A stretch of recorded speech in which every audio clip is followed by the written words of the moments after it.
I'm Ken. And I'm Kat. And we're the Traveling Wildberries. Canada Day in the nation's capital. I guess it's easy to take for granted the fact that we live in the capital of Canada so close to downtown and the Parliament buildings. It's that place that thousands of tourists end up traveling hundreds of miles to come and see, which just happens to be right in our own backyard. Living in the nation's capital has its positive and its negatives, but on this day, Canada Day, it's all about just celebrating the fact that we live in a wonderful country. Kat and I decided to spend the day downtown at a little spot we discovered a few years ago. This little gem of a spot is just steps from downtown and is more or less considered to be the family-friendly Canada Day area. A place where people can bring their kids and the family pet, and while being close to the downtown festivities, they don't have to worry about the huge crowds which often number in the thousands. All of whom are crammed together on the front lawn and the 5 or 6 blocks of Wellington Street in front of the Parliament.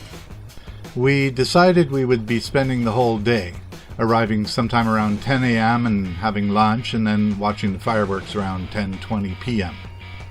So we packed up the RV and headed off down the road.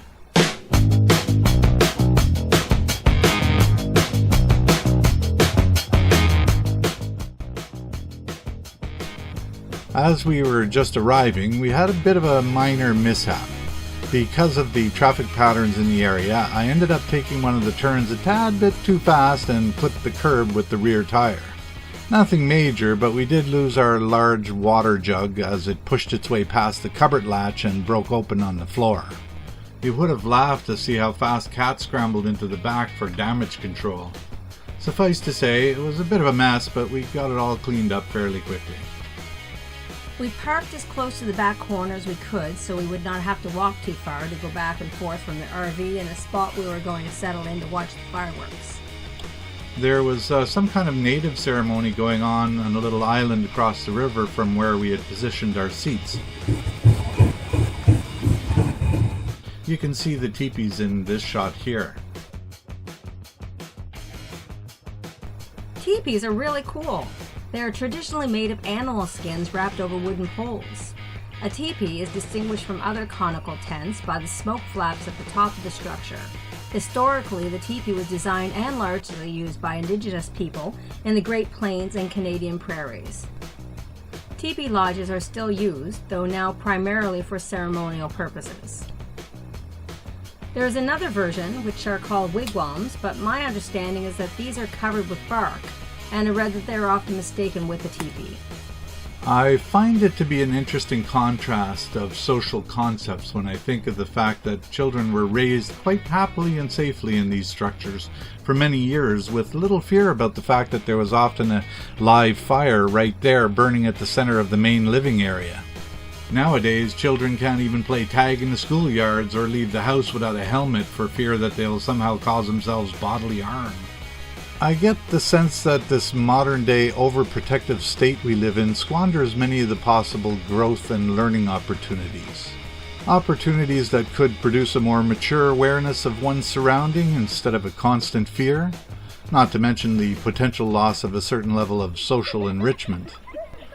A small burn on a finger from a hot ember can be a moment that creates a deeper understanding of the reality of fire as not only a valuable tool which provides light and heat, but also a danger that needs to be respected. I don't imagine they had baby gates back then. It was now approaching noon hour, which is time for... Wait for it!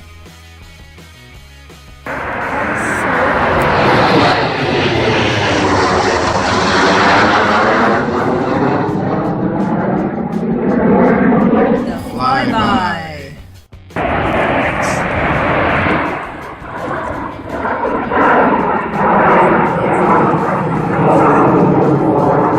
That's amazing.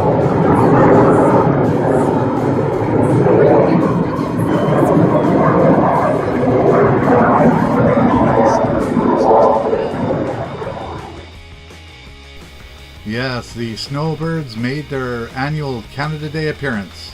Always a thrilling sight and sound event. Must be quite a thrill to be a pilot in one of those events as well. After the flyby, Ken and I made lunch at the RV, then came back to nestle in at our sitting spot along the river's edge. It started to rain. Thinking that it was just a sprinkle, we tried to stay out with a plastic tarp over us while sitting in our lawn chairs, but the downpour proved to be a bit more than we anticipated, so Ken ran back to the RV to weather the storm while I sat and enjoyed the rain under the tarp, which was quite heavy at times. I guess he just doesn't appreciate a good storm. We both ended up in the RV watching the festivities from the hill on the television for a while as we waited for the rain to stop. Just shortly after 10, we were treated to the fireworks display, which were launched from Nepean Point this year. All in all, it was a great day. Hope you enjoyed being part of the adventure with us. Ciao for now, and remember, take care of yourselves and each other.